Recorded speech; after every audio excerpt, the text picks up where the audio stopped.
I think I've got it, John said finally, flexing his ankle. She looked up and grinned, and you thought I was going to get myself killed. John gave her a weak smile. How about we both make it out alive? Right. They made their way up the rest of the stairs much more slowly, each of them testing their weight before they took the next step. Careful, John warned Charlie as they reached the top. We won't be here long, Charlie said. She was much more aware of the danger now. The house's instability grew more obvious with each step they took. The very foundation seemed to wobble from side to side as they moved. Her old bedroom was on the undamaged side of the house, or the side not struck by trees, at least. Charlie stopped in the doorway and John came up behind her.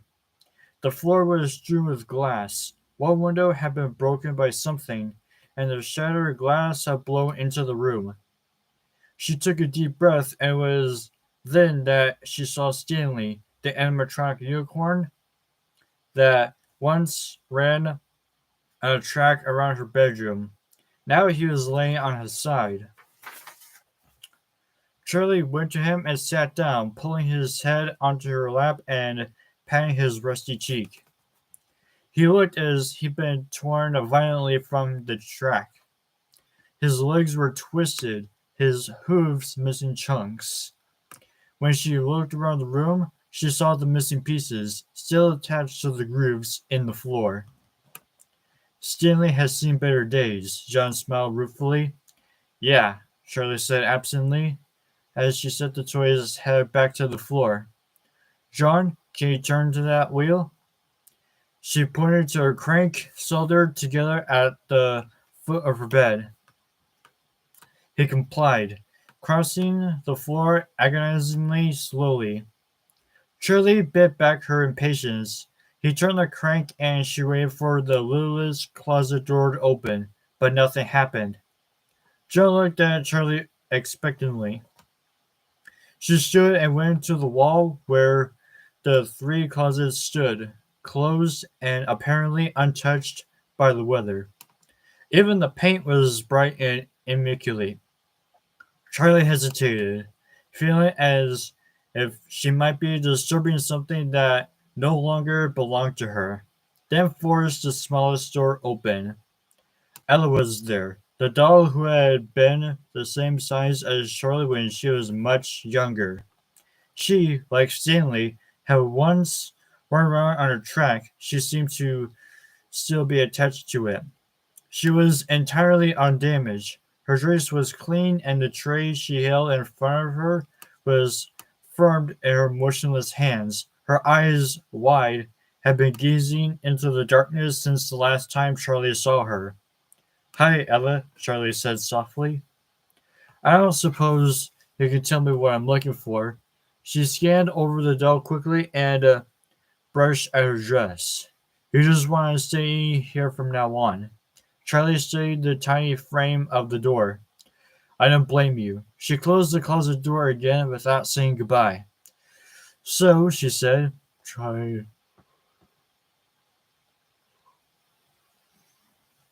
turning back to John. He seemed lost in thought, staring at something in his hand. What is that? Charlie asked. A photo of you when you were no bigger than her. John smiled and gestured toward Ella's door, then handed the picture to Charlie. It looked like a school photo. A short, chubby girl gave a toothy grin for the camera, minus one tooth. Charlie smiled back at her. I don't remember this. That doll's a little creepy, standing in the closet, John said. I'm a bit on edge, I won't lie. Waiting for a tea party, Charlie said agreeably. How sinister. She started to leave the room, but as her hand touched the doorframe, she paused. Doors. She stepped back through into her room and looked for a long moment at each of the rectangular closet doors. John, she whispered. What? John looked up, trying to follow Charlie's gaze. Doors, Charlie whispered. She took several long steps back to study the whole wall at once.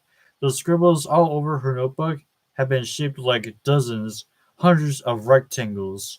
She drew them without thinking, as if they were pushing up through her mind, trying to break out of her subconscious. Now they had. They're doors, she repeated. Yes, yes, I see. John tilted his head curiously. Are you okay? Yes, I'm fine. I mean, I'm not sure. She ran her eyes over the wall of closets again. Doors, but not these doors. Come on, let's go look at the workshop, John said. Maybe we can find something else there. Right, she gave a pained smile. She looked back once more at the three closets that sat in silence. John nodded, and they went cautiously back down the stairs, testing each step before they took it. Outside, they stopped by the car. The workshop was invisible from the driveway, hidden behind the house. The backyard had once been surrounded by trees, a small wood that acted as a fence. Don't go into the woods, Charlie, she said, then smiled at John. That's what he always told me, like something out of a fairy tale. They walked a bit farther, twigs snapping under their feet. But the woods were only 10 feet deep, she said, still peering into the woods as though something might leap out. As a child, these trees had seemed impenetrable, a forest she might be lost in forever if she dared to wander in.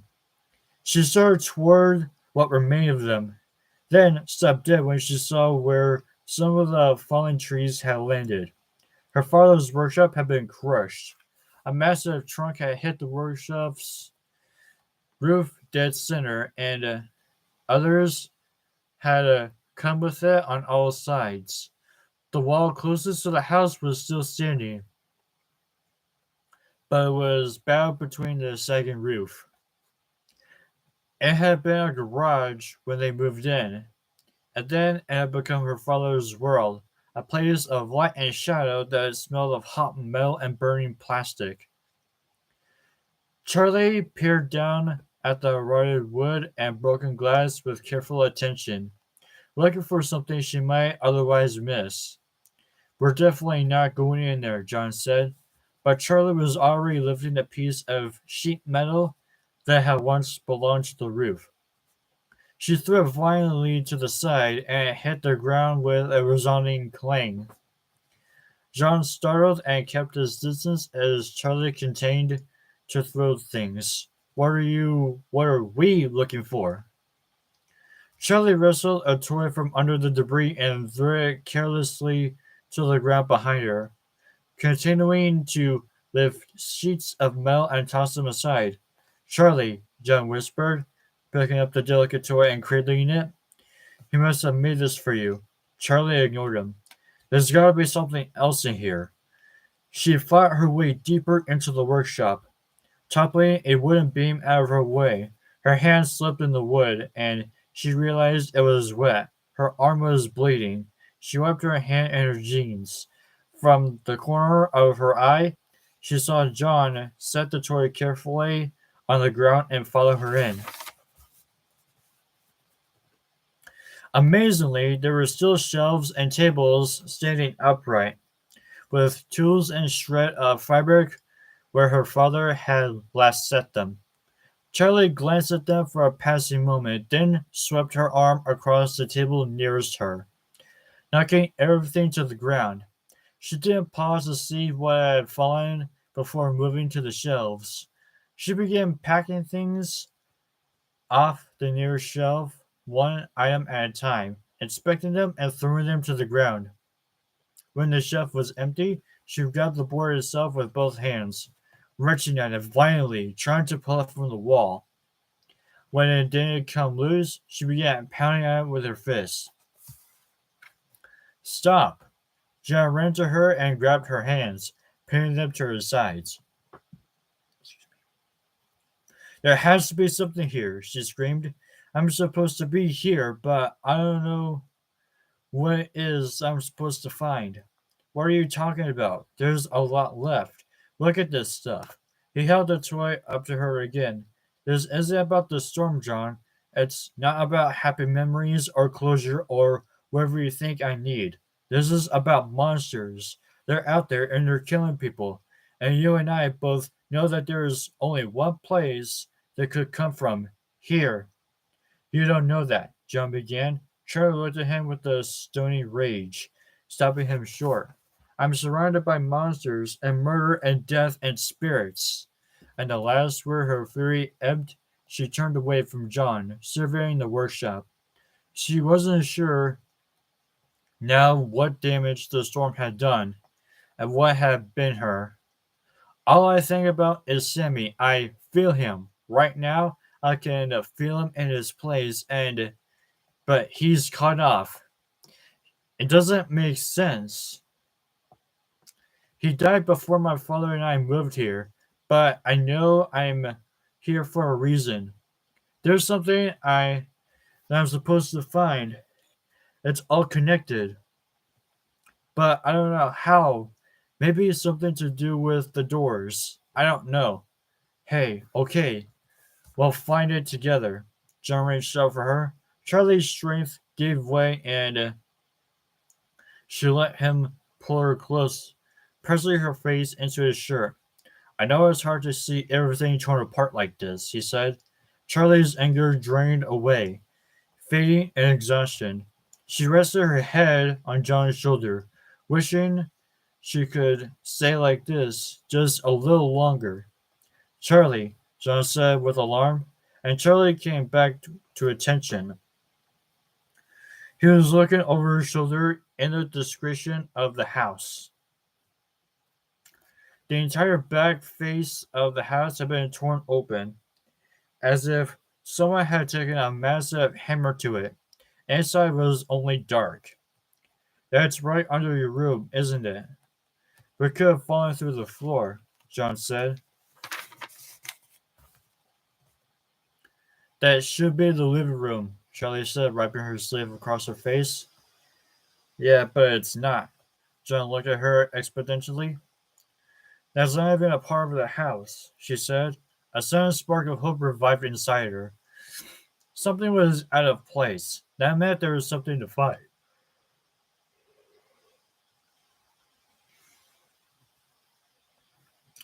Charlie approached the chasm, and John didn't try to stop her as she climbed up several large slabs of broken concrete. John stayed a step behind her, close enough to catch her if she slipped. Charlie turned to him before entering. Thank you, she said. John nodded. I've never seen this room before, Charlie whispered as she crept into the hollow space. The walls were made of dark concrete, and the room was small and windowless. A box jammed into the house and sealed away between the rooms. There were no decorations and nothing to indicate what was stored here, just a dirt floor and three large holes, deep and oblong like graves. Those don't look like storm damage, John said. They're not. Charlotte went up to the edge of the nearest hole, looking down. Were you expecting to find these? These holes were deeper than the ones she found at Tracy Horton's house. Perhaps it was the shadowy room, but these looked like real graves. They were a foot or so deeper than the ones she found before and partially filled with loose dirt. John was standing patiently behind her, waiting for her answer. I've seen them before, she admitted, behind the house of a dead woman. What are you talking about? Charlie sighed. There was another dead body. I found her today in a field. I called Clay and then I went to her house. Well, he waited for the rest of the cops to show up. There were holes like this in her backyard. That's what you wouldn't tell me? Another body? John sounded hurt, but his wounded expression lasted only seconds before he cleared. He started scanning the room again, his eyes intent on the walls and floor. That and the fact that she looked like me, Charlie thought. So what do you think the holes are? He asked finally. Charlie barely heard him. Her gaze had fixed on the blank concrete wall on the floor side of the room. It was empty, whitewashed, then left to turn gray with dust and mildew, but something drew her to it, leaving John alone by the empty graves. Charlie walked slowly to it, drawn there by a sense of sudden recognition. It was like she just remembered a word that had been on the tip of her tongue for days. She hesitated, holding her hands out flat, less than an inch from the wall, uncertain what was holding her back. She steeled herself and placed her palms against the wall. It was cold. She felt a slight shock of surprise as though she expected to feel a warmth from the other side. John was speaking, but to her it was only murmurs in the distance. She turned her head and delicately placed her ear against the surface, closing her eyes. Movement? Hey! John's voice broke for a focus, waking her as if from a trace. Over here! She turned. John was bent over the mound of dirt next to the farthest grave. Charlie started toward him, but he put up a hand to stop her. No, come around the other way. She carefully made her way around the perimeter of the little room until she was beside him. At first, she couldn't tell what he was trying to show her. Something was almost visible, veiled in a thin layer of dirt, so that it blended into the ground as if deliberately camouflaged. But eventually she saw it, rusted metal and the glint of a staring plastic eye. She glanced at John, who just looked back at her. This was her territory now. Carefully, Charlie poked the mostly buried head of the thing with the toe of her sneaker, then yanked her foot back. The thing didn't move. What the heck is this? John asked, glancing around the room. And why is it in here? I never seen this before, Charlie said. She knelt, curiously overtaking her fear. Then used her hand to scrape aside some of the dirt, clearing off a little more of the creature's face. Behind her, John drew a sharp breath. Charlie just stared down. The creature had no fur and its face was smooth. It had a short muzzle and oval ears sticking out from the side of the head. It had the general appearance of an animal's head, though much larger than the animatronic mammals from Freddy. Charlie couldn't guess what kind of animal it was supposed to be. Running down the center of its face was a long, straight split, exposing wires and a line of metal frame. A thick plastic material was stuck to the face in large patches. Maybe it had been encased in it at some point. Do you recognize it? John asked quietly. Charlie shook her head. No, she managed to say after a moment. Something's wrong about it. She brushed back more dirt and found it came away easily. The thing had only been partially buried beneath the floor. That or it had almost escaped. She started digging her hands into the dirt, trying to pry out what remained of its grave. You've got to be kidding me, John groaned as he knelt to help, getting his hands around any part of what he could. In one concentrated effort, they heaved it upward, managing to pull most of the torso out of the dirt. They let it drop, then fell back to the ground to steady while they caught their breath. Like the face, the body was smoother than the animatronics that Charlie was used to. It had no fur and no tail or other animal appendages. It was too large for a human being to wear, probably 8 feet tall when standing. Still, Charlie couldn't shake the feeling that she recognized this creature. Foxy. There was something sick about the creature, a weirdness that gripped her at the most basic, primal level and cried, "This is wrong." Charlie closed her eyes for a moment. Her skin felt strange, like something was crawling all over it. It's just an oversized doll. She took a deep, deliberative breath. Excuse me. Opened her eyes and inched forward to examine the thing. As her hand touched the concrete, a wave of nausea hit her, but it lasted only a split second. She continued. She turned the head to the side, its joints resisting. The left side of its skull had been crushed. Shirley could see that the insides were broken, half the wires torn out, just behind the eye. On the side that had been completely buried, a piece of the casing was missing. She could see a mass of a plastic with a tangle of wires running in and out of it. Something had melted one of the circuit boards, moving slowly the body. Shelley examined its joints. One arm seemed fine, but the other, both of the shoulder and elbow joints, had been bent out of shape. Shelley looked up at John, who was watching her with a worried expression. "Anything familiar?" "I don't recognize it. It's not something my dad ever showed me," Charlie said. "Maybe we should put it back in the ground and get out of here. This feels like it was a mistake." "But on the inside," Charlie ignored him, "the hardware, the joints, it's older technology. Maybe he made them earlier, I don't know." "How could you tell?"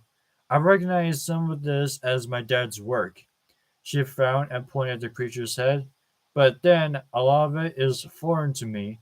Someone else may have had a hand in it. I'm not sure if my dad made it or not, but I have a feeling he's been the one who buried it. I can't imagine it was designed to be on stage. It's hideous." John was noticeably nervous, and now he placed his hand on Charlie's arm. "Let's get out of here. This place gives me the creeps." "Gives me the creeps," Charlie said lightly. "Who has that? Who says that? I'm going to try and get the rest of the way out. I'm just what to see." She moved away from John's touch, leaning down to dig again by the creature's buried torso. "Charlie!" John cried, just as a metal shriek rang out. The animatronic's arms lifted and its chest opened like an iron gate. Its metal pieces slid out of place to reveal a dark, gaping pit where sharp spikes and spring locks were just barely visible. It was a trap waiting to be triggered. Yet, disorientingly, something else about it had transformed at the same time. Its artificial skin took on a luminescence, and its movements were fluid and sure.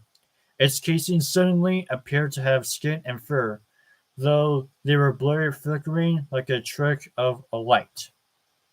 Charlie jumped backward, but it was too late. The thing had her in its grip and lifted her high into the air. It was pulling her toward it. She beat against its bent, damaged arm, but the other arm still forced her closer to the chest cavity. John stumbled backward for a moment, bending forward with one hand over his mouth, as if struck by a wave of nausea. Charlie struggled to break free, but her strength was no match for the creature.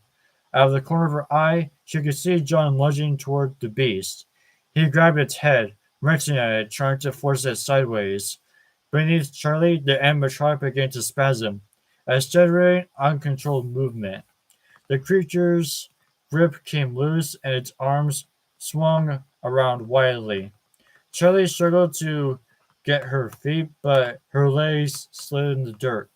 The creature seized her again, and its cold fingers drew her closer.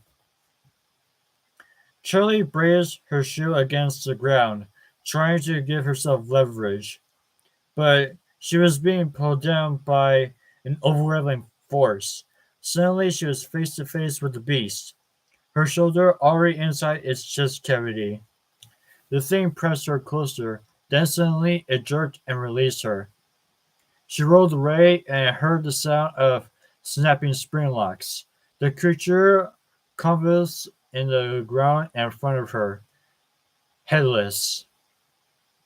Charlie looked at John. He was holding the thing's head in his hands, his eyes wide with shock. He dropped it and kicked it across the floor. Are you okay? John scrambled to her. Charlie nodded, staring at the broken animatronic head. It still seemed alive. Its fur bristled and skin moved, as if it were muscle and sinew underneath. What the heck just happened? John raised both hands in surrender. Charlie carefully picked up the massive head and flipped it upside down, peering into it through the base where John had torn off the neck. Ugh. John bent over and his hands on his knees. His face was pale. He stifled a retching sound. Charlie stared toward him, surprised. What's wrong with you? You've seen worse than this. No, it's not that. I don't know what it is. He straightened it, then stumbled toward the wall, bracing himself. It's like there's some horrible smell in the air, but without the smell. Charlie held her finger to her car, listening. There was a tone in the air, so high pitched and quiet it was almost impenetrable. I think something is still on, she said. She set the giant head on the ground. John had a hand to its ear, listening, but when she looked at him, she shook his head. I can't hear anything. Charlie returned to the body of the creature and peered into its gaping chest cavity. Are you okay? She asked half-heartedly, not taking her eyes off the robot. Yeah, I feel better back here. He heaved and she turned. John's face was strained and his arm was tight across his stomach. I think it's passing, he said, then doubled over, barely getting out of the last syllable. This thing, Charlie clenched her teeth and jerked her weight back and forth, trying to whistle something loose from inside the chest cavity. Charlie, get away from it! John took a step toward her, then swayed back, as if he were tethered to the wall. There is something really wrong about that thing. Now, this I've seen before, Charlie said as she pulled the object out at last. It was a flat disc, about the size of a $50 coin. She held it up to her ear. Wow, that's really high pitched. I can barely hear it. The sound is why you feel sick. Charlie wedged her fingernail into a small groove on the side of the object and flipped a thin switch. John took several deep breaths, then stood upright again slowly, testing himself. He looked at Charlie. It stopped, she said. Charlie, John whispered, nodding toward the bees on the ground. Charlie looked and the shock went through her. The illusion of fur and flesh was gone. It was nothing more than a broken robot with unfinished features. John picked up the head once again, turning it to face them.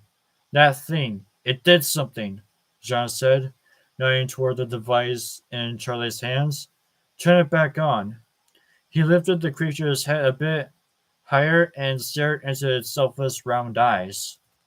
Are you sure that's a good idea? She was about to say, but curiously got the better of her. John could handle a little more nausea. She slipped her nail back into the groove and slipped the tiny switch. Before her eyes, the fractured and worn face became fluid and smooth, warping into something lifelike.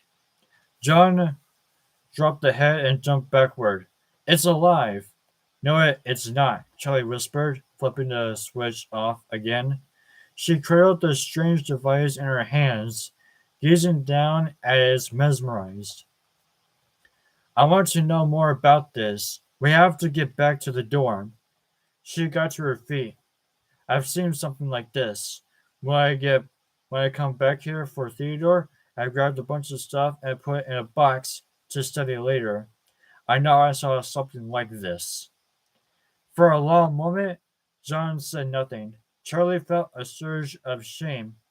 He was looking at her the way Jessica did, the way he had when he first saw her experiment. The little disc in Charlie's palm felt suddenly like the most vital little thing in the world. She closed her hand on it.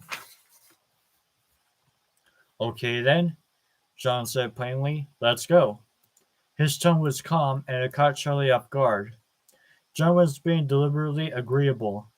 She wasn't sure exactly why, but it was assuring nothing less. Okay, Charlie smiled.